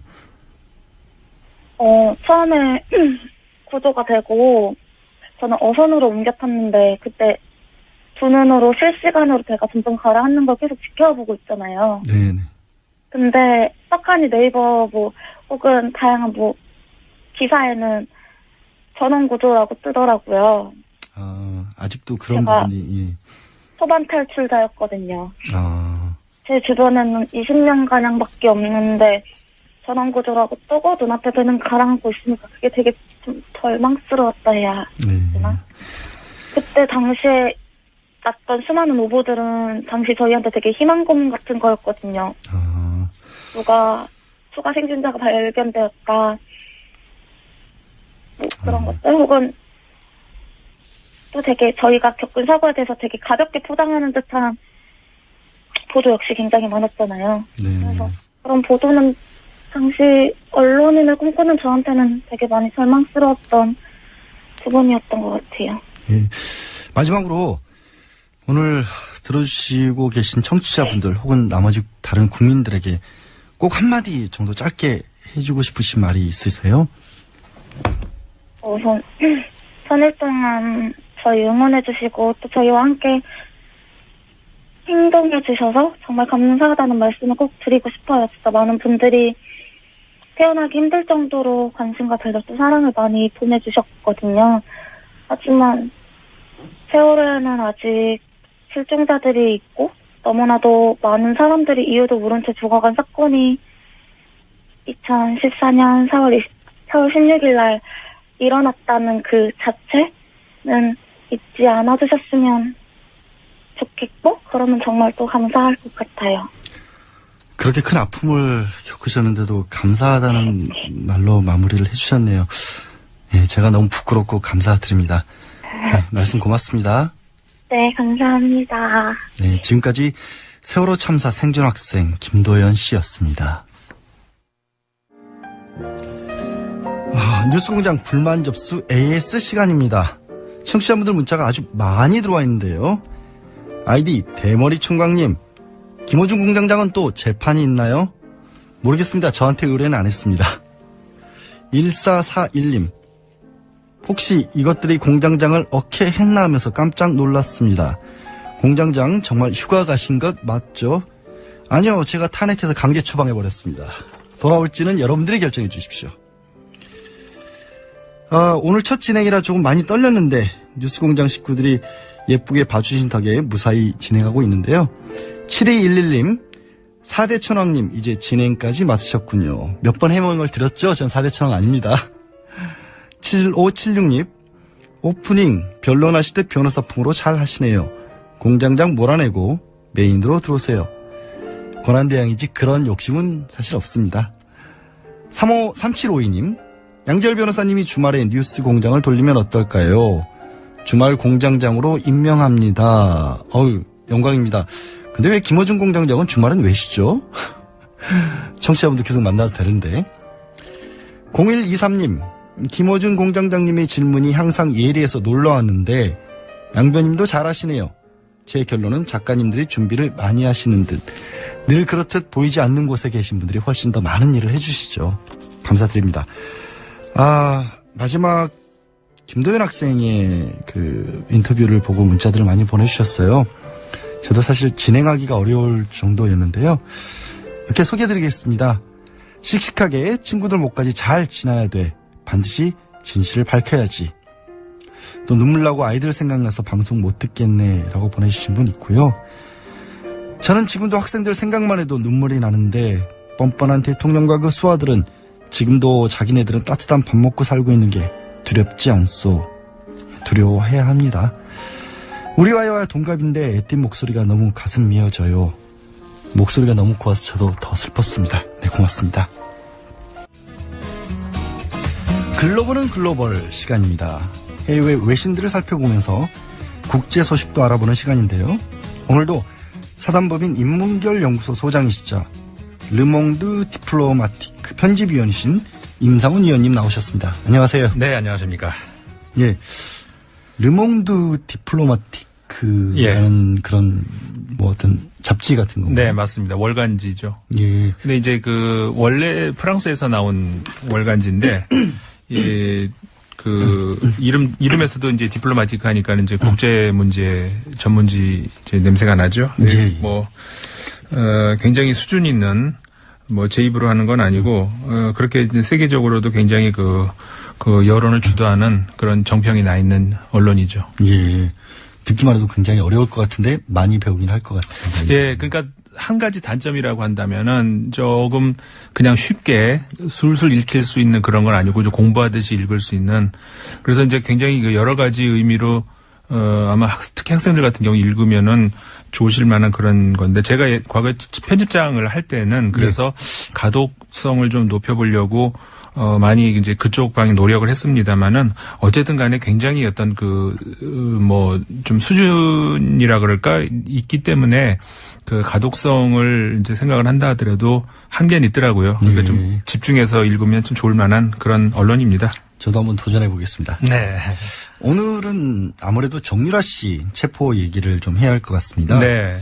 현지 시간으로 지난 1일 날 덴마크 경찰이 최순실 씨의 딸 정유라 씨 체포했다는 소식이 전해졌는데 네. 국내에서도 보도는 굉장히 많이 됐는데 이 현지 덴마크 그 카메라 뭐 방송 기자들도 굉장히 많이 갔더라고요. 어떻게 생각하셨습니까? 뭐 국내 언론이 물론 가장 많이 이제 관심을 가지고 보도를 많이 했죠. 네, 이제 국제 다른 그 외신들도 보도 많이 나왔습니다. 그 1일 날 체포가 됐죠. 체포된 날은 현지 시간으로 1일이었고, 이제 2일자 보도가 이제 거의 대부분을 차지하고, 우리나라는 그 이후로도 계속해서 이제 나오고 있습니다만, 외신들은 2일 날 보도가 제일 많이 나왔습니다. 미국 같은 경우에 이제 AFP 통신, 이제 서울발로 해가지고, 정 씨의 그 신병 확보를 위해서 인터폴에 수배를 요청했는데 국내로 돌아오지 않고 스캔들과 관련해서 수사에 응하지 않고 있기 때문에 어쨌든 간에 아직 출국이 안 돼 있다. 뭐 그런 내용이 있었고요. 영국 로이터 통신도 비슷한 내용입니다. 그 경찰이 그러니까 덴마크 경찰이죠. 정 씨를 포함해서 2015년생 아이 포함해서 4명이 현재 구금 중이다 이런 얘기 있었고 여권이 말소된 상태고 당국은 이제 독일 검찰 측에 그 정 씨 소재 재무 자산 이런 데 내야 대한 정보를 요청했다 이런 내용. 프랑스 AFP 통신 같은 경우도 비슷한 내용입니다. 이제 프랑스 AFP 통신 같은 경우는 이제 좀 설명이 있어요. 뭐냐면 이제 교육열이 높은 한국인들의 아픈 곳을 건드렸다. 이런 내용이 있는데. 교육적으로 분석을 한 거네요, 교육. 예. 근데 이 관련 내용이 이제 많이 있거든요. 근데 이 대목에서 사실 뭐 우리 한국 사람들한테는 본질이 아닌 문제일 수 있는데 저는 이걸 읽으면서 뭐를 봤냐면은, 그러니까는 그 정유라 씨가 지금 아까 여기 AFP 통신 같은 경우에 나온 경우처럼 한국인들이 분노를 한 이유가 어떻게 출석도 안 하고 그냥 부모 그 힘으로 해가지고 학점을 받았느냐? 학점을 받고 다른 나라에 가 있는 상태에서 뭐 레포트까지 이제 교수들이 써주고 뭐 그런 그게 이제 그 가능할 일이냐 이제 이런 쪽으로 굉장히 이제 그 사실 우리나라 국민들에게 굉장히 민감한 그 문제가 학교 문제랑 병역. 정유라 씨가 그걸 제일 환하게 만들었잖아요. 예, 병역 문제 아니겠습니까? 근데 이런 생각을 해봤어요. 그러니까 유럽인들의 입장에서는 이런 것이 우리나라 사람들의 정서만큼 이해를 못하지 않는가 이런 생각을 해봤거든요. 그 이유가 왜 그러냐면, 그러니까 제가 아까 말씀드린 것처럼 우리가 지금 가지고 있는 본질에서 약간 벗어나는 문제는 있습니다만은 그래도 중요한 문제가 한국인들에게 이게 대입이라는 것이 얼마나 중요하길래 유럽 사람들한테는 대학 갈 수도 있고 안 갈 수도 있고 그 뭐 누구 부모 백으로 갔나 보다 이러고 말 수도 있는 그런 문제거든요. 그러니까 얼마나 대학이 그 사회를 좌우하고 사실 대입 하나가 정말 그 우리나라 경제를 큰 부분을 좌우할 정도로 그러지 않습니까? 우리는 뭐 초등학교 때부터 다 매달려가지고 대학식 시험 보는 날은 교통이 마비되고 그러니까요. 온 국민들이 그것만 바라보고 있는데 그럴 만큼의 정서가 없으니까 그렇죠. 그 사람들은 왜 정유라 때문에 이렇게 분노하는지를 그렇죠. 이해 못한다는 그런 거죠. 오히려 그러니까는 저는 이제 그 과거에 우리가 오늘 아까도 이제 그 세월호 참사 그 1000일 아니겠습니까? 아까 그 학생 인터뷰를 저도 밖에서 듣다가 저도 울컥해져가지고 지금 목소리가 좀 그런데 사실 그때 그러니까 1000일 전 그 세월호 사건이 났던 그날 그 당시 그때 유럽 같았으면은 그때 탄핵이 이루어졌어야 됩니다. 이미 그때 탄핵이 이루어져야 되는 것이고 지금 오히려 아까 말씀드린 것처럼 정유라 씨가 그 명문 대학을 그 다른 힘으로 이용해가지고 들어갔다. 물론 이건 범법이고 이제 중대한 일이죠. 그렇지만 우리 국민들 정서가 가지고 있는 것만큼 유럽인들이 그렇게 가지고 있지는 않거든요. 그러니까 유럽 사람들은 그러겠네요. 세월호 같은 엄청난 일이 벌어졌을 때도 가만히 있었는데. 그렇죠. 그게 일단 이상한 거죠. 어떻게 그 사람들이 봤었을 때는 별로 중요하진 대학 입시에 갔다는 이유로 맞습니다. 한국 사람들이 분노를 하고 이게 체포가 됐다는 게 엄청난 뉴스가 된다는 거를 잘 이해를 못한다. 맞습니다. 그런 말씀이신 거예요. 그러니까 그때 2014년 같은 경우에도 이제 그 우리나라 언론에 이제 많이 안 나오고 그러다 보니까 제가 그때 이제 아마 그 인터뷰를 제일 많이 한 것 같아요. 왜냐하면은 그러니까 각 방송사에서 답답하니까 외국에서 도대체 이렇게 보도는 하지 않을 것 같은데 어떻게 보도가 나오느냐 해가지고 이제 인터뷰를 많이 했었습니다만은 그 당시에 세월호 당시에 저 유럽의 국가들 같은 경우는 그때 이게 나라냐가 나왔었어요. 지금 우리가 이제 2년 후에는 하고 있지만 아니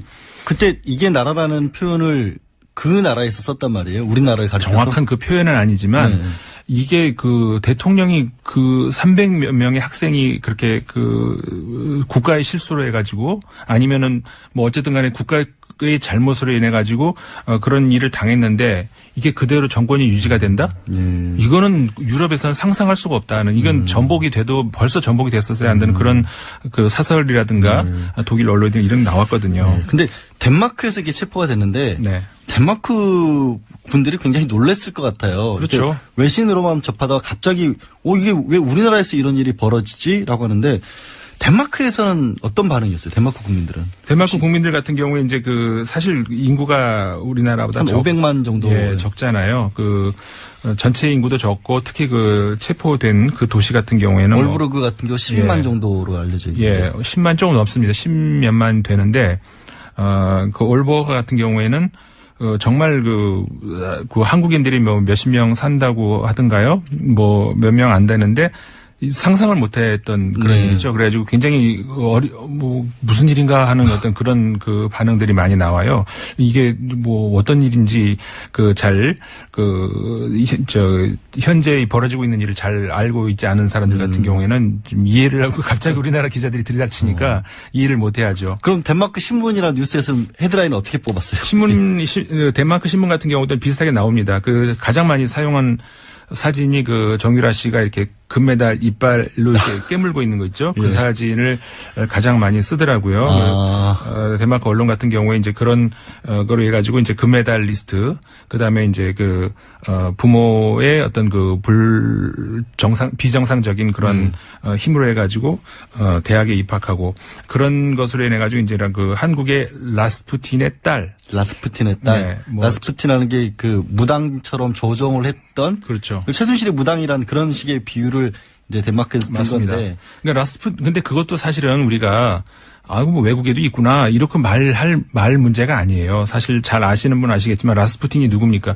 그거는 민주국가에서 일어난 일이 아니었고. 그렇죠. 러시아 제정 국가에서 짜르 황제 시절에 종료 승려가 그렇게 했다는. 그렇죠. 남성이었습니다만은 그래가지고 실제로 그 러시아의 마지막 왕조 로마노프 왕조인가요? 그 왕조 결국은 그거로 인해 가지고 물론 직접적인 거 아니지만은 멸망까지 하지 않았습니까? 제국의 붕괴를 가져왔던 사건인데. 그렇죠. 그 사람들이 그런 표현을 쓴다는 것은 사실상 대한민국 체제의 어떤 붕괴라는 그런 얘기를. 민주국가에서 벌어질 수가 없는 그런 일. 라스푸틴이라는 말이 자꾸 나오는 데 있어서 우리나라만 그런 게 아니네 이렇게 할 문제가 아니에요. 이건 굉장히 부끄러운 문제입니다. 라스푸틴의 딸 덴마크에서 체포 이런 식의 이제 저 타이틀 이런 데가 많이 나오네요. 다른 그 언론에서도 라스푸틴의 딸이라는 표현이 영국에서도 나오고 유럽에서 굉장히 많이 나오네요. 네. 근데 덴마크가 사실 우리가 덴마크는 뭐 이렇게 작은 나라이기도 하고 많이 가는 곳은 아니잖아요. 네네. 그럼 덴마크도 역시 한국을 잘 모를 텐데 서로 잘 모르죠. 근데 이번 사건 때문인지는 모르겠습니다만은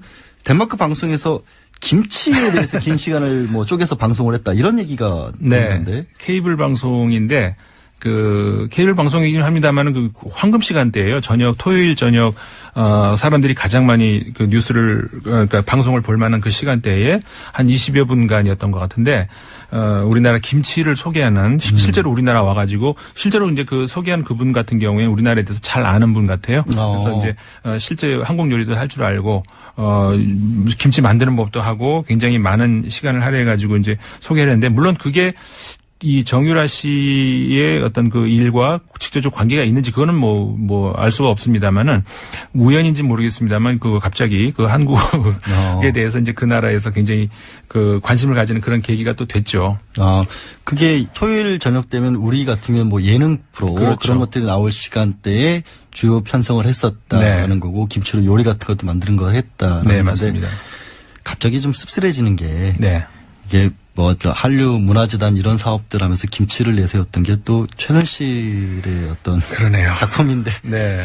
그게 그렇게 연결이 되나요? 최순실이 결국 기여를 한 건가요? 씁쓸합니다, 진짜. 예. 그거 말고요. 혹시 기왕 말씀을 해주셨으니까 네. 뭐 얘기한 것처럼 덴마크 저도 잘 모르거든요. 네. 유럽 여행 몇 번 갔는데도 덴마크는 못 가봤는데 우리가 덴마크에 관해서 이런 거 정도 알아두면 좋을 것 같다. 모르고 있었던 거 이런 거 몇 가지 소개해 주실 수 있을까요? 사실은요, 그 덴마크라는 나라, 지난주에 수요일 날 그 과학 코너 있지 않습니까? 네. 굉장히 재밌게 들었어요.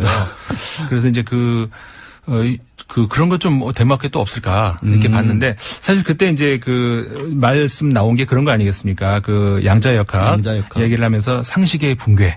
그다음에 인과관계의 붕괴 이런 것들이 그러니까 정통이라고 하면 좀 그러니까 과거 전통적인 그런 과학에서 없었던 그런 새로운 어떤 패러다임이 등장하는 근데요. 이 덴마크 하면 또 다른 인물이 있습니다. 이제 잘 안 알려져 있습니다만은 옐름슬레우라고 하는 언어학자가 있거든요. 옐름슬레우 언어학자. 예. 철학 전공하셨죠. 예. 잘 아실 것 같은데 그 옐름슬레우라고 하는 그 언어학자가 그 일반 대중인들에겐 잘 안 알려졌습니다만 이 현대 인문학에 굉장히 지대한 공헌을 한 사람이거든요. 근데 뭐 이론을 소개하겠다는 건 아니고 다만 그게 그러니까 대충 어떤 내용이냐면은 그 합리성 그러니까 어떻게 보면 양자역학 때 소개해드린 거하고 좀 반대 방향일 수가 있는 거죠. 그러니까 예를 들어서 우리가 그 어떤 이론이 있다든가 어떤 사실관계가 있을 때 그 균형 그 동질성 그러니까는 만약에 이런 거 제가 예를 하나 들어보자면은 어떤 그 반쪽만 보이는 어떤 그 생물체가 있다고 할 수 있다. 그러면은 이거 오른쪽에 손이 있다면 왼쪽에도 손이 있어야 정상 아니겠습니까? 손이 오른쪽만 있고 왼쪽은 없을 수는 없잖아요. 그러니까 가려져 있어도 알 수가 있는 거죠. 그러니까 그런 균형. 그러니까 과거에 이제 코페르니쿠스하고 비슷하다고 할 수가 있는데 그러니까 우리가 꼭 봐서 아는 게 아니라 합리적으로 우리가 이렇게 그 정상적으로 생각을 하는 것이 어떤 것인가라고 하는 어떤 그런 합리성에 굉장한 어떤 기여를 한 사람이거든요. 현대 이제 기호학에도 기여를 하고 그렇기 때문에 덴마크가 그런 어떤 그 전통에서 벗어난 그런 어떤 그 학문하고 관계만 있는 것이 아니라 데카르트부터 이어지는 그 전통적인 유럽의 합리주의 여기에도 굉장한 기여를 한 그런 나라입니다. 그런 합리적인 나라에서 결국에는 가장 비합리적인 라스푸틴의 딸이 잡히는 그런 일이 벌어졌다는 그런 말씀이셨습니다. 예, 오늘 말씀은 여기까지 듣겠습니다. 지금까지 르몽드 디플로마티크 임상훈 편집위원이었습니다. 생전 처음 해보는 진행이었습니다. 많이 서툴렀지만 이해해 주시고요. 저는 내일 다시 돌아오겠습니다. 지금까지 양지열이었습니다.